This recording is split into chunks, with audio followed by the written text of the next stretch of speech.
In July 2009, a man walked into a Fifth Third Bank on West Lawrence Avenue in Chicago and handed the teller a note demanding cash. What happened next would make him one of the most frequently cited examples of criminal incompetence in American history. The teller complied, handing over $397. The man fled. But he left the note behind, and on its reverse side was his own pay stub bearing his full name and home address. Authorities arrested him at his home that same day. The case was, by any measure, already solved before it had really begun. Thomas Infante was 40 years old and living in Cary, Illinois, a small exurban community roughly 45 miles northwest of Chicago. It was the kind of quiet, tree-lined place where very little made the news. The summer of 2009 was a difficult time across America. The Great Recession had gutted employment. Foreclosure signs dotted suburban streets. Desperation was not hard to find. What drove Infante to attempt a bank robbery remains unclear from the public record. But we do know one thing with certainty. He had a job. He had a pay stub to prove it. Infante's home in Cary was modest. A typical late 20th century suburban residence with vinyl siding and a small front lawn. Neighbors would later express disbelief, not that he'd robbed a bank, but at how he'd gone about it. The Albany Park and Mayfair neighborhoods where the bank stood were densely commercial. Brick buildings, chain businesses alongside mom-and-pop shops, CTA bus stops on every other corner. It was an area with plenty of foot traffic and, crucially, plenty of witnesses. There is no indication from the public record that Infante had any prior experience in criminal activity. No sophisticated network, no elaborate escape plan. He was, by all available evidence, an amateur in every sense of the word. The Fifth Third Bank at 4017 West Lawrence Avenue was an ordinary branch. Fluorescent lighting, beige walls, green and blue branding accents. Nothing about it suggested it was about to host one of the most self-defeating crimes in recent memory. Infante entered the bank during business hours and approached a teller. He handed over a note containing a threatening demand for cash. The note itself was unremarkable, except for the surface it was written on. The demand had been scrawled on the back of Infante's own pay stub. On the front, printed clearly by his employer's payroll system, was his full legal name and his home address in Cary, Illinois.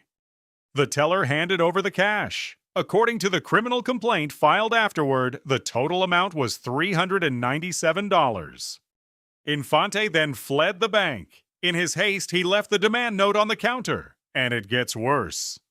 As he exited, a torn-off portion of the pay stub fell to the sidewalk outside the bank. That fragment also bore his name and home address. He had, in effect, left a trail of breadcrumbs. Except the breadcrumbs were his government-issued identity. To summarize, Infante wrote a demand note on his own pay stub, handed it to the teller, left it behind, dropped another piece of it outside, and walked away with less than $400. Every single step compounded the one before it. Bank robbery, statistically, is one of the lowest paying and most frequently solved categories of crime in the United States. Infante's case would become a textbook illustration of why. When investigators arrived at the Fifth Third Bank, they did what they always do: secured the scene, interviewed the teller, and collected the evidence. The demand note was recovered from the counter. The torn fragment on the sidewalk was also collected. Together, the two pieces provided investigators with a complete identification: name, address, and the implicit confirmation that the suspect was employed somewhere with a formal payroll system. In most bank robbery cases, the FBI spends days or weeks cross-referencing surveillance footage, witness descriptions, and forensic evidence. In this case, the suspect had essentially filed his own arrest warrant. Agents used the name and address on the pay stub to locate Infante's residence in Cary. The drive from the bank on West Lawrence Avenue to Cary takes roughly an hour, depending on traffic. The investigation took less time than the commute. There was no manhunt, no composite sketch circulated to the media, no tip line. The pay stub had done the work of an entire investigative unit. FBI agents arrived at Infante's home in Cary the same day the robbery occurred. The speed of the resolution was, by the standards of federal bank robbery investigations, almost without precedent. The surveillance footage from the bank, combined with the pay stub evidence and the teller's testimony, created a case that was essentially airtight before anyone had even opened a file. When FBI agents knocked on the door at Infante's Cary residence, there was no standoff, no chase, no dramatic confrontation. He was home. Upon arrest, Infante allegedly confessed to the robbery. The confession, while significant in any criminal proceeding, was at this point almost superfluous. The evidence was already overwhelming. Consider the arithmetic. Infante had risked a federal bank robbery charge, which carries substantial prison time, for $397. That is less than many Americans spend on groceries in a week. Infante was charged with bank robbery, a federal offense. The criminal complaint detailing the pay stub evidence was filed and became part of the public record, and eventually part of criminal justice folklore. The recovery of the stolen funds was, naturally, straightforward. When the amount stolen is less than $400 and the suspect is apprehended within hours, there is not much left to track down. News of the arrest spread quickly. Local media picked up the story with a mixture of incredulity and barely concealed amusement. A man had robbed a bank and left behind a document that was, functionally, a return address label. Bank robbery is a federal crime under United States Code Title 18, Section 2113. It does not matter whether the haul is $400 or $400,000. The charge is the same, and the potential consequences are severe. The public record on Infante's specific legal outcome, whether he went to trial or entered a plea, and what sentence he ultimately received, is limited in available sources. What is clear is that the federal charge he faced carried serious potential prison time. The alleged confession, the physical evidence of the pay stub, the surveillance footage, and the teller's identification all pointed in a single direction. If Infante had chosen to contest the charge, the obstacles would have been formidable.